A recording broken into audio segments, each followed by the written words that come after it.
ఈరోజు మనకు జరిగింది ఏంటంటే మన అందరి ఆత్మ శుద్ధి అయింది.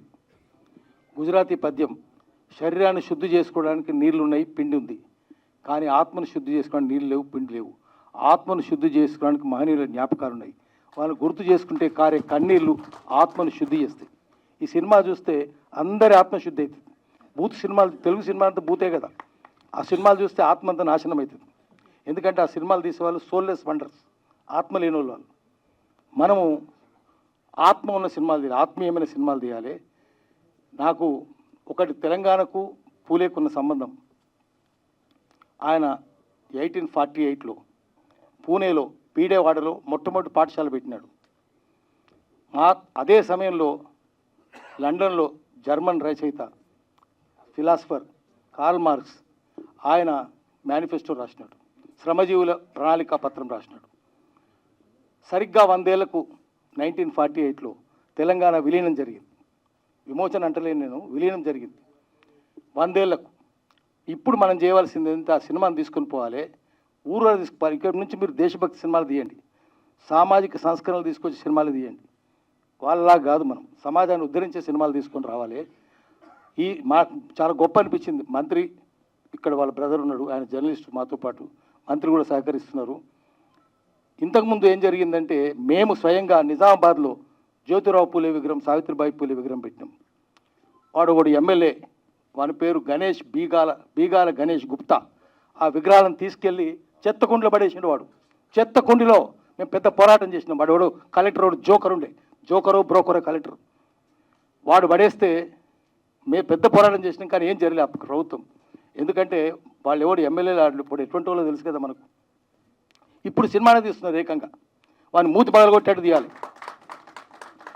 హనుమంతరావు గారు ఇక్కడ ఉన్నారు, వెనక ఉన్నారు హనుమంతరావు గారు. ఆయన మన పంజాగుట్లో విగ్రహం పెడితే విగ్రహం ఏం చేశారు, ఎందుకు రాలేదు? ఎంత అన్యాయంగా ఉందంటే మున్సిపల్ కార్పొరేషన్ ఆఫీసులో పెద్ద బొమ్మ ఉంటుంది, ఒక రాజకీయ నాయకుడు, పేరు చెప్పదలుచుకోలేదు, వాడు దుర్మార్గుడు అని. అది 7 అడుగులు ఉంటుంది. కాళ్ళ దగ్గర గాంధీ విగ్రహం, అంబేద్కర్ విగ్రహం. మేము పెద్ద గొడవ చేస్తే తీసేసారు. సిగ్గు శరం ఉండాలి సమాజానికి. ఇదా అన్యాయం జరిగేది? ఇప్పుడు వాళ్ళని తీసుకొచ్చి పెట్టాలి.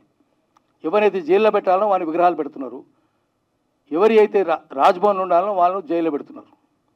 మొదటి నుంచి జరుగుతున్నది అదే.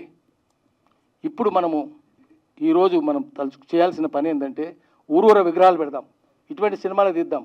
ఉత్తగా తీసుకొని పోవడం కాదు. అసలు సావిత్రిబాయి పూలను మించిన వాళ్ళు ఎవరు ఉన్నారా? భూమి పుట్టినాక భూమికి ఎంత ఓపిక ఉందో ఆ తల్లికి అంత ఓపిక ఉంది. ఎంత ఓపిక! ఆమెను కొట్టినా, పేడతో కొట్టినా, రాళ్ళు చల్లినా, ఇసుక చల్లినా, తన్నినా, ఇంటికి మర్డర్ చేయాలని కూడా చూసారు, హత్య చేయాలని చూసారు భార్యాభర్తల్ని. అయినా సరే వాళ్ళు వెరవకుండా, చెదరకుండా, బెదరకుండా పాఠాలు చెప్తూనే పోయినారు. ఫాతిమా షేక్ కూడా పాఠాలు చెప్పారు. మొట్టమొదటి ఉమెన్ టీచర్ తయారు చేసింది సావిత్రిబాయి పూలే, మొదట ఆమె, రెండో ఆమె ఫాతిమా షేక్. ఇటువంటి వాళ్ళు ఎక్కడ ఉంటారు? నా ఉద్దేశంలో వాళ్ళ విగ్రహం పెడితే ఎంత ఎత్తు ఉండాలంటే 190 అడుగులు ఉండాలి. ఎందుకంటే చార్మినార్ ఎత్తు 186 అడుగులు, దానికంటే 4 అడుగులు ఎత్తు ఉండాలి. అంత పెద్ద విగ్రహం హైదరాబాద్లో పెట్టాలి. జ్యోతిరావు పూలే ఆమెనే గొప్పది కదా. చివరి మాట ఒకటి చెప్తున్నా, ఎవరెవరినో మనం ఎవరి పేరు మీదనో చేస్తున్నాం. సర్వేపల్లి గోపాలే అన్నాడు, Sarvepalli Gopal, vice chancellor JNU. ఆయన చెప్పిండు, మా తల్లికే చదువుకోనియలేదు, ఆయన టీచర్స్ డే ఏంది అన్నాడు. ఆయన కొడుకే అన్నాడు, సర్వేపల్లి రాధాకృష్ణ కొడుకు. ఆయనది కాదు, మనం జ్యోతిరావు పూలే పేరు మీదనే టీచర్స్ డే చేయాలి. అట్లయితేనే మాకు నిజమైన నివాళి అవుతుంది. ప్రభుత్వంలో పెద్దలు తలుచుకొని, నేను వివాదమైన చెప్తున్నాను కాదు, వివాదం అనే చెప్పాలి కూడా. అందుకని జ్యోతిరావు పూలే పేరు మీదనే టీచర్స్ డే చేద్దాము. లేదా ఆ రోజు జ్ఞానో దినోత్సవం చేద్దాం. టీచర్స్ డే వివాదం ప్రభుత్వం, కేంద్ర ప్రభుత్వం ఒప్పుకోదనుకుంటే జ్ఞాన దినోత్సవం చేద్దాము. ఆమె పేరు చిరస్థాయిగా, జ్యోతిరావు పూలే, సావిత్రిబాయి పూలే పేర్లు చిరస్థాయిగా ఉండేటట్టు తెద్దాము. ఈ పిక్చర్ ఇస్ వర్త్ 1000 words అని మేము చెప్తుంటాం. ఒక ఫోటో, ఒక బొమ్మ 1000 పదాలకు సమానం, కానీ ఒక సినిమా 1000 పుస్తకాలకు సమానం. అటువంటి సినిమా తీసినారు. 1000 పుస్తకాలు తీసినట్టు మీరు ఈ సినిమా తీసినారంటే 1000 పుస్తకాలు ప్రచురించినట్లు లెక్క, 1000 పుస్తకాలు రాసినట్లు లెక్క. అందుకని పొన్నం రవిచంద్రను మనస్ఫూర్తిగా అభినందిస్తున్నాను. ఈ సినిమా దీనికి వినోదప్పని ఉండొద్దు, ఊరు నడవాలి, నెట్ఫ్లిక్స్లో కూడా ఉండాలి, అన్నిట్లో ఉండాలి. అట్లా ప్రజలందరూ చూసి జ్ఞానజ్యోతి వెలిగించాలని చెప్పి నేను కోరుకుంటున్నాను. నమస్కారం.